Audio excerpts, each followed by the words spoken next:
Ida for not telling my ex-wife our apartment was rented? Back in 2008, I embarked on a new chapter of my life as I started university. Like many students, I needed a place to stay, so I rented a two-bedroom apartment with my girlfriend at the time. To make it more affordable, we decided to split the cost with my close friend and his girlfriend.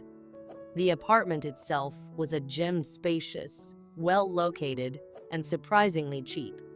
It was one of those rare finds where everything just clicked. The story behind the apartment made it even more unique.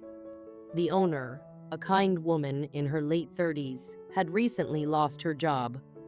Facing financial difficulties, she decided to move abroad in search of better opportunities, leaving her beloved apartment available for rent. She entrusted it to us, and we gladly took it.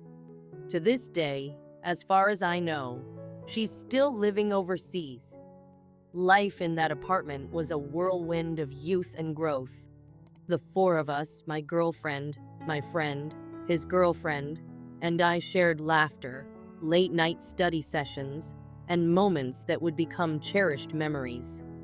It was our little sanctuary amid the chaos of university life.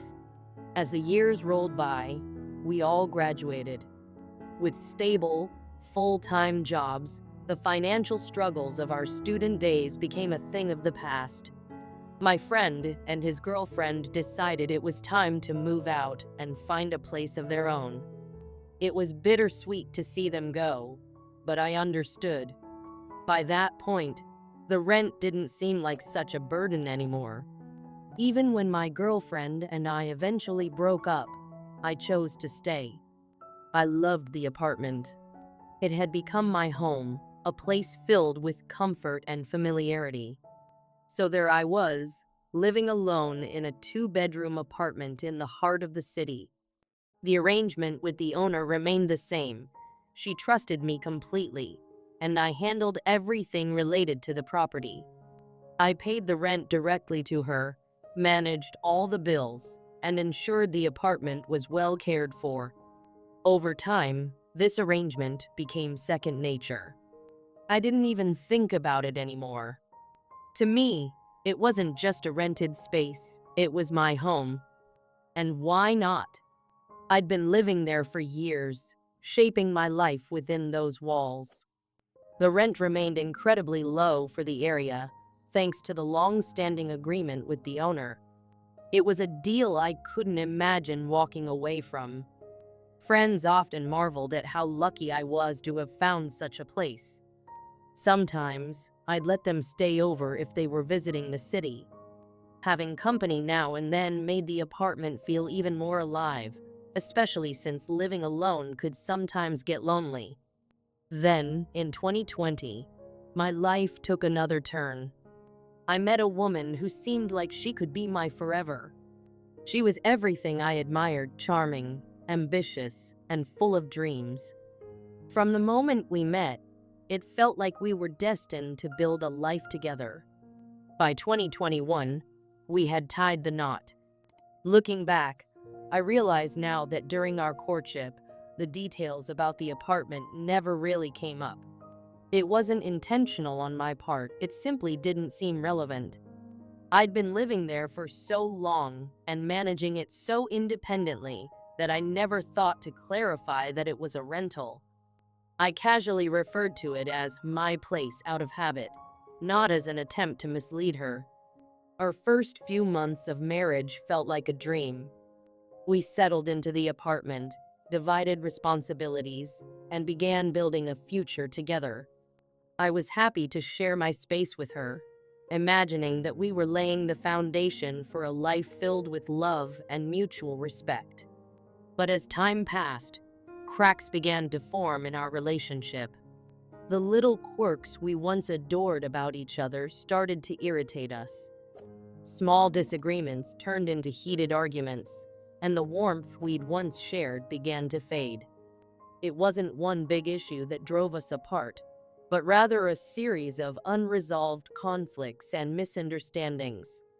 By the end of 2022, we both realized we weren't a good match. Despite our best efforts, the decision to part ways became inevitable. We filed for divorce and began the difficult process of untangling our lives from each other.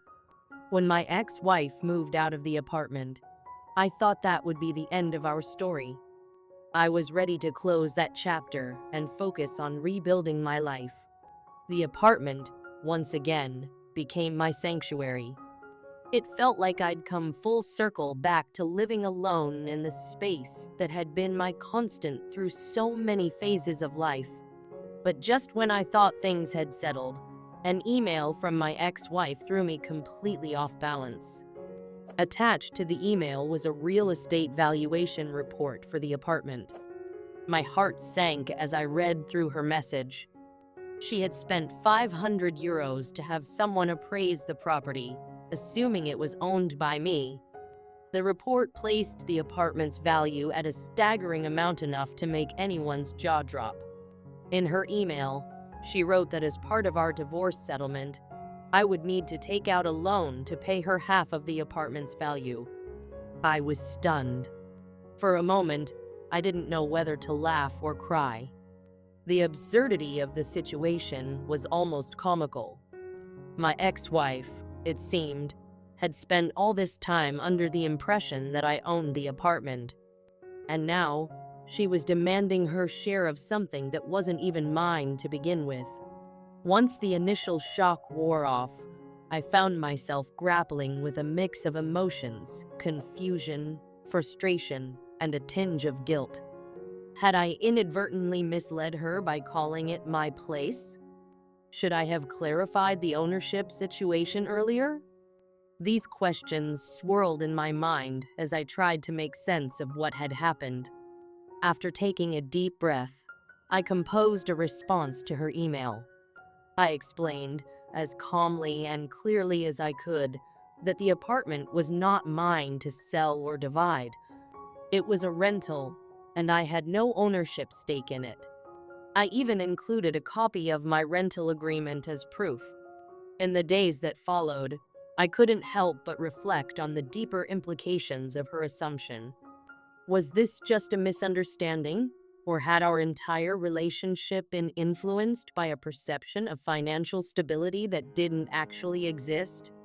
I started replaying conversations and moments in my mind, searching for signs that she might have placed more importance on material things than I'd realized.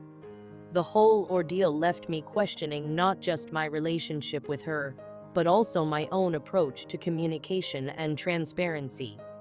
It was a humbling reminder of how easily assumptions can take root and lead to misunderstandings, even in the closest of relationships. As I sit here now, back in my apartment, I feel a renewed sense of gratitude for the life I've built within these walls. The space has seen me through countless ups and downs, and it remains a constant in an ever-changing world. Moving forward, I'm determined to be more mindful of the stories I tell about myself, both to others and to myself. Because if there's one thing this experience has taught me, it's that clarity and honesty are key to building meaningful connections, whether with a partner, a friend, or even an apartment that feels like home. I couldn't believe what I was reading. Sitting at my desk, staring at the email on my screen, my heart raced. I reread her words, each sentence more incredulous than the last. She'd written with a tone that was both accusatory and triumphant, as though she'd uncovered some grand conspiracy. I replied to her email, keeping my tone measured, asking a simple question. Why did she think we owned the apartment? Had I ever told her that? The idea that I, on my salary, could afford to buy a 2-bedroom apartment in the city center was absurd. She knew where I worked, what I earned, and the kind of life we lived together. Surely it should have been obvious that the apartment was rented. But apparently, it wasn't. Within minutes, my phone buzzed. Her name flashed on the screen, and I braced myself. I picked up, and her voice erupted in fury. "Why did you lie to me?" she demanded, All these years, I thought we owned that apartment, and now I find out it's rented? How could you hide that from me? Hide? I repeated, stunned. What are you talking about? I never said we owned it. The topic never even came up. We've always paid rent, and you've seen the lease agreements. But she wasn't listening. Her anger was palpable, and she didn't hold back. She accused me of deliberately deceiving her, of constructing some elaborate lie throughout our marriage. Then, as if her accusations weren't enough, she dropped another bombshell. And I'm taking the car. We bought it together, and I deserve to keep it. I sighed, trying to keep my composure. You do realize the car is leased, right? The bank still owns it. We don't. Her silence lasted only a moment before she exploded again. Are you kidding me? The car is leased too? What else haven't you told me? You've been lying to me for years. This is ridiculous, I said, exasperated. You've known about the lease. We signed the agreement together, and the monthly payments were part of our shared budget. How is this news to you? She ignored my reasoning and went on a tirade, accusing me of wasting her time and sabotaging her future. Then, as if the situation couldn't get more absurd, she demanded that I reimburse her for the 500 euros she'd spent on the apartment's valuation. Apparently, she'd hired someone to assess the property's worth, assuming it was ours to divide during the divorce process. I couldn't help but laugh, though there was no humor in it. I didn't ask you to get that done, I told her. Why should I pay for something I never requested? Her response was swift and biting. You're such a jerk, she snapped before hanging up. For a moment, I sat in stunned silence, trying to process the absurdity of the conversation. But it didn't end there. Within hours, I started receiving texts and calls from our mutual friends. She'd taken the story to them, painting me as the villain. According to her, I'd lied to her for years about the apartment and the car, deceiving her into a false sense of security. Some friends reached out to scold me, while others offered tentative support, unsure of who to believe. The friend group quickly became divided. Some argued that I should have been upfront about the apartment's rental status, while others believed she was overreacting. I found myself defending my actions or lack thereof to people who had no real stake in the matter. It was exhausting.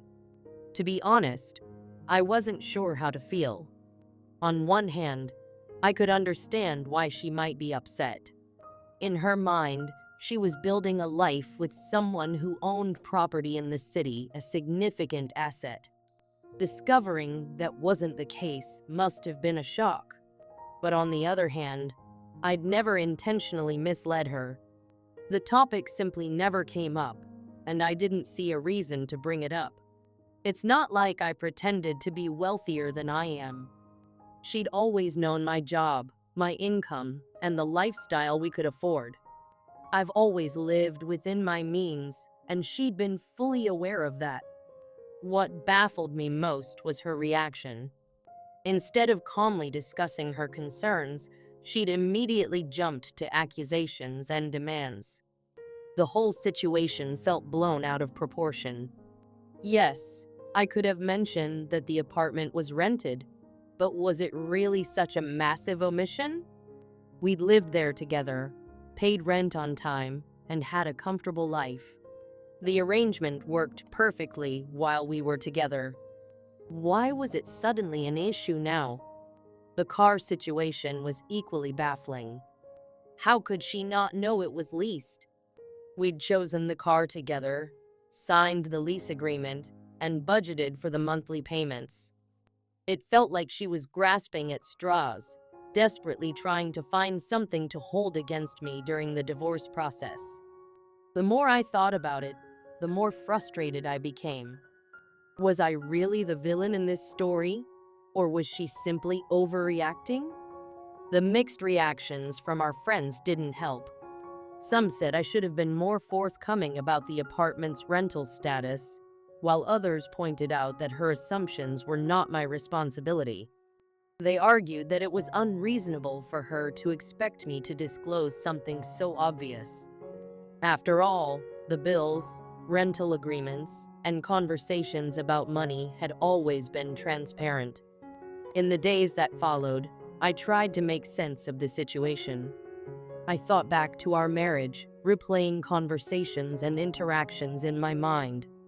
Had I ever given her the impression that we owned the apartment? Had I implied that the car was fully paid off? I couldn't recall a single instance where I'd misrepresented our financial situation. If anything, I'd always been upfront about living within our means. Still, the accusations weighed on me. No one wants to be seen as dishonest, especially by someone they once loved. I began questioning myself, wondering if I'd inadvertently contributed to her misunderstanding. But no matter how I looked at it, I couldn't shake the feeling that her reaction was disproportionate. One evening, a mutual friend called to offer support. "Listen," she said, "I've talked to both of you, and it's clear there's a lot of miscommunication here. She's hurt because she feels like she's losing everything she thought she had. And you're hurt because you feel unfairly accused. Maybe this is less about the apartment and the car and more about the emotions tied to them." Her words gave me pause. Was it possible that this wasn't really about property or finances? Maybe the apartment and the car were just symbols of a life she thought we'd built together. Losing them or discovering they weren't what she believed might have felt like losing the stability and security she'd associated with our marriage. But even with that perspective, I couldn't ignore how she'd handled the situation. Instead of approaching me with her concerns, she'd jumped straight to accusations and turned our friends against me. It was hard to feel sympathy when I was being vilified for something I hadn't done. In the end, I decided to focus on what I could control. I reached out to a few close friends, explaining my side of the story. I made it clear that I'd never lied or intentionally misled her, and that the apartment's rental status had simply never been a topic of discussion. Most of them understood, though a few remained skeptical. As for her, I chose to distance myself. Engaging in endless arguments wouldn't solve anything, and I didn't see the point in trying to change her narrative. People would believe what they wanted to believe, and I couldn't control that. The situation left me with lingering questions about trust, communication, and assumptions in relationships. Could I have done more to prevent this misunderstanding? Or was it unfair of her to place the blame solely on me? I may never know the answers, but one thing was certain. This ordeal had taught me the importance of clear communication and the dangers of unspoken assumptions. Now, as I move forward, I'm trying to let go of the resentment and focus on rebuilding my life. The truth is, we're both at fault in different ways. She's hurt, and so am I, but dwelling on the past won't change what happened. All I can do is learn from this experience and hope for a future where misunderstandings like this don't define my relationships.